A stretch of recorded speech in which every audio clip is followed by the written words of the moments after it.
Hey, what's up everyone? We are now officially on patch 1.0.4. This is absolutely tremendous because now there's a few things fixed in the game, specifically bugs.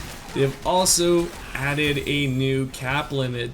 If we take a look all the way down here towards gameplay adjustments, we already know about the Helltide's chest, right? Now they officially drop unique items. Yet they've also done some things in terms of bosses. They've actually had decreased the damage output a little bit here. Not to mention the health as well. If we take a look at the next bulletin point, you can see that they've also raised the cap limit. And besides those changes, what else works in terms of farming for legendaries and maybe some XP, right? Well, if you guys have checked out the previous video, you might be wondering, is that stuff patched? Is it nerfed? What's working? Well, today I am going to be answering those questions because I'm sure a lot of you are curious on this. First and foremost, I have read the comments because some have pretty much said that it's nerfed, it's patched, it no longer works. Yet if you just checked out that recent clip, that was recorded not so long ago, like about 10 to 20 minutes. When I upload this video, it's probably going to be, I don't know, 6 o'clock. Anyways, you want to travel over here towards Korbach, I'm assuming that's how you say it. Then we want to go over here towards the tunnels, which can be located on the left side. This is not too far from Kiovashad, which is pretty nice. You just have to go all the way up towards the north. And we are going to travel towards the left from this point of interest. What you're going to see here is the entrance to this dungeon. Once you're inside, the objective is always the same. You want to then rescue these hostages, essentially. And once you do free them from their prison, you can then just go ahead and progress on towards the next level. This is going to be the best part because a lot of the enemies here, for whatever reason on tier 4, are pretty cluttered or kind of just, I don't know, grouped up together quite a lot. Like right here, for example. This is not even it, by the way, because if I go on towards this part right here towards the bottom left, you're going to see quite a few.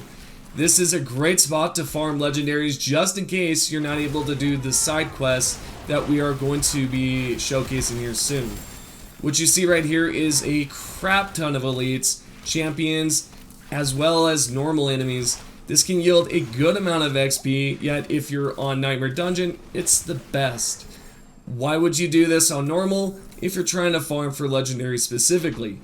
Is it the best in terms of, compared to, the side quests? Probably not, in my opinion. I think this one is second to best, but it's definitely worth trying out because of how many elites are bunched up together. Now, in order to instantly restart this dungeon, we want to exit out by going towards the emote wheel and assigning the leave dungeon. Then, from there, exit outside of the game. If you see this on your screen, they did not nerf it one bit. What this is right here is just a countdown. I believe this is because of the enemies nearby. It's kind of similar to other games, right? So what I had to do was just kind of stick around and, I don't know, suffer some damage. What you're going to see here on the next screen is the loading screen, and then once we're at the selection screen, we want to then select our character and start the game.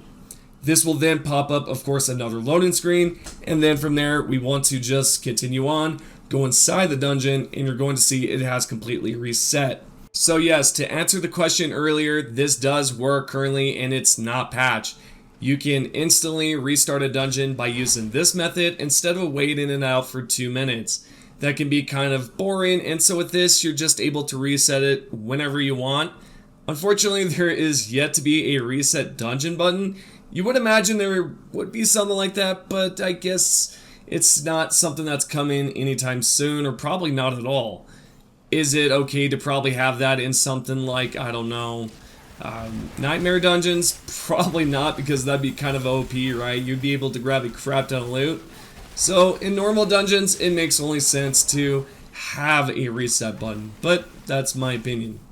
So we are now going to continue on here and talk about one of the best legendary farm spots that is currently working. And of course I have to go over this, so this way I can confirm it with you guys that this does work and it's well worth farming. Now, while I have your attention here, I do want to say first and foremost, this is not going to replace your nightmare farming or anything like that, okay? This is primarily for legendaries. Are you going to benefit from the XP? Of course you're going to if you're on world tier or even on world tier 1. This is just primarily, again, for legendaries. The only reason why I am going over this again is just to confirm it so you guys know well enough that it does work.